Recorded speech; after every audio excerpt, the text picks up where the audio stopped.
Tres. Puama o Poromboebae, Pepuama Cheiruretas, tengan todos ustedes muy buenos días, estimados licenciados y compañeros y compañeras.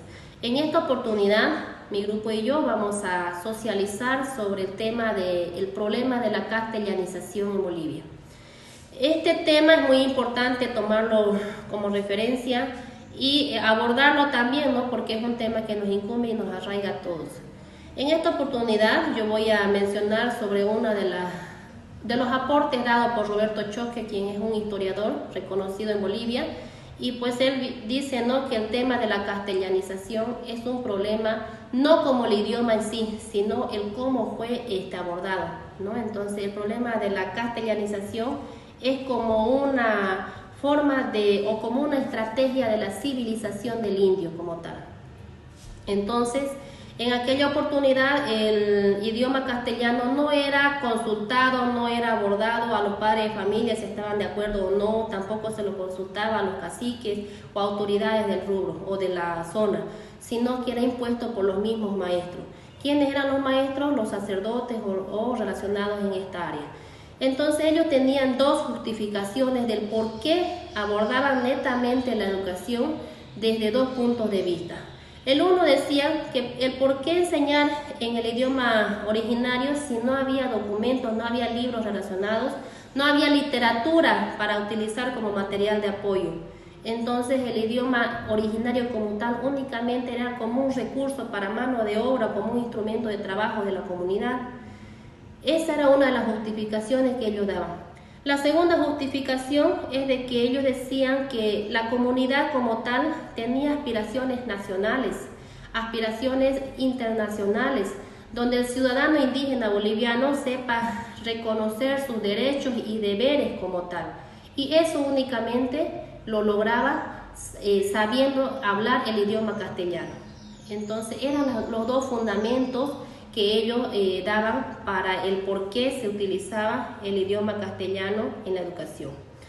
Por otra parte, esta educación como tal era únicamente para los varones, ¿no? Y era una educación totalmente autoritaria, totalmente rígida. Utilizaban como método de enseñanza el saludo al estilo militar, donde el docente era el que ingresaba al aula y todos los estudiantes, los niños, se levantaban y saludaban a una sola voz la respuesta al saludo al docente. Entonces, y los que todavía hemos estudiado por la época de los años 90 y 2000, quizás a comienzo todavía hemos pasado por esta situación, ¿no?, donde el docente era quien saludaba y todos saludábamos a una sola voz y esperábamos que el docente nos dé la orden para poder sentarnos. El docente era el único dueño de la clase quien daba el inicio y la finalización de las clases. Y utilizaban pues no como recurso de enseñanza únicamente la memorización, el dictado, la copia del pizarrón, que era una de las clásicas, y obviamente la repetición, aprender la tabla 1 por 1, 2 por 2, 2 por 3, 6, ¿no? Entonces únicamente aprender memorizando sin saber el significado como tal. Continuando con la socialización, vamos a hablar un poco sobre los saberes, conocimientos y prácticas anticoloniales del pueblo aymara quechua en Bolivia. Y en esta parte se va a hablar un poco sobre la educación del indio en su primera etapa de la lucha. El texto nos dice que para comprender la lucha emprendida por Eduardo Nina Quispe para que el indio tenga el acceso a la educación, es comenzar a recuperar, dice, las propias raíces culturales y el intento de realizar una experiencia educativa.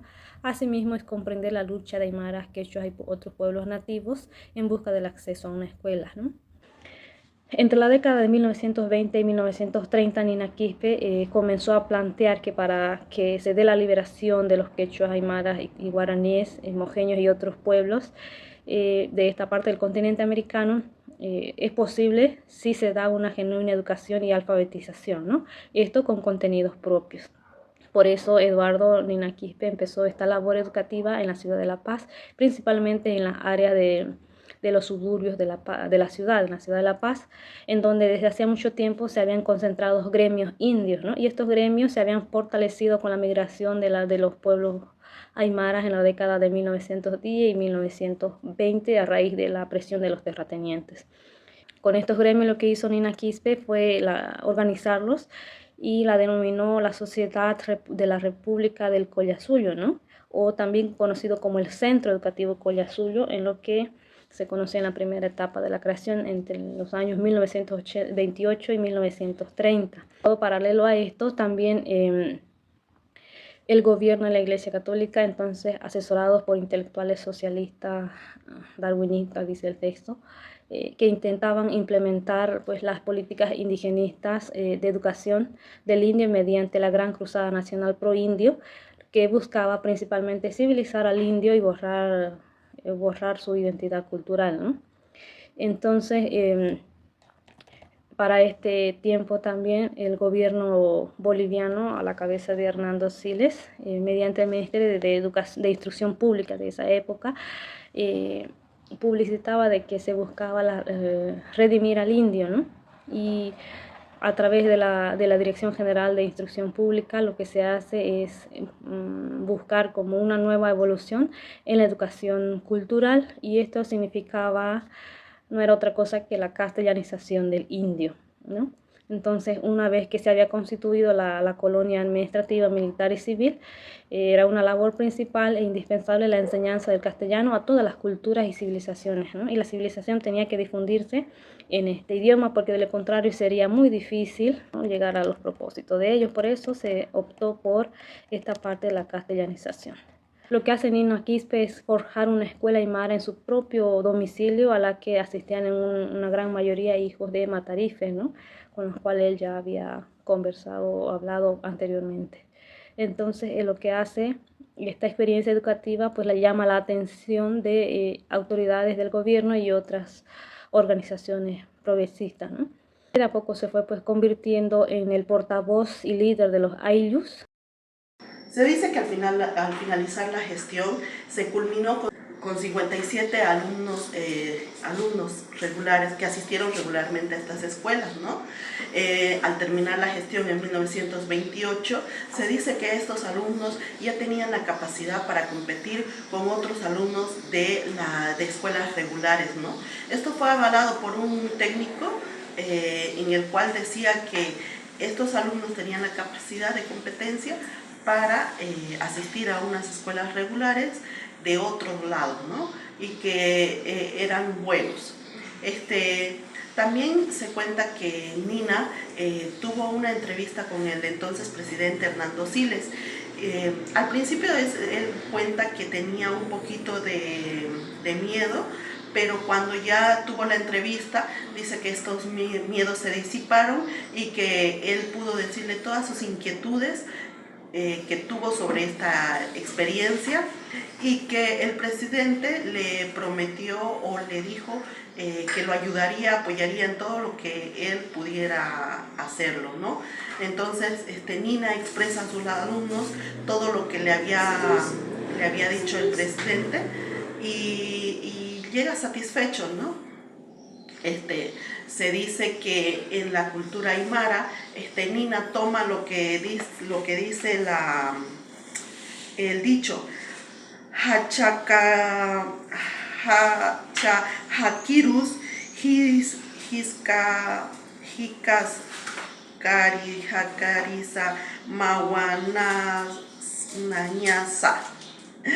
Esto quiere decir que tanto a las personas grandes como a las pequeñas hay que mirar como gente, ¿no?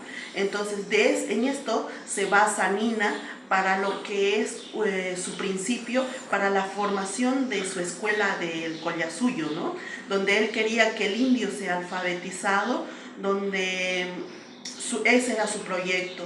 Entonces él pensaba lanzar una convocatoria donde en todo el Alto, en todo lo que es La Paz, para que todos los indios pudieran acudir a esta escuela del Collasuyo para ser alfabetizados, ¿no? Porque en este dicho aymara, en este principio, que él lo toma como un principio, dice que toda la gente somos iguales, ¿no? Y en eso se debe basar, en que nadie es superior a otro, sino que todos sean grandes, chicos, debemos ser iguales, respetados y tener los mismos derechos. De esto se trata lo que es la alfabetización para lo que es Nina y el indio. Gracias.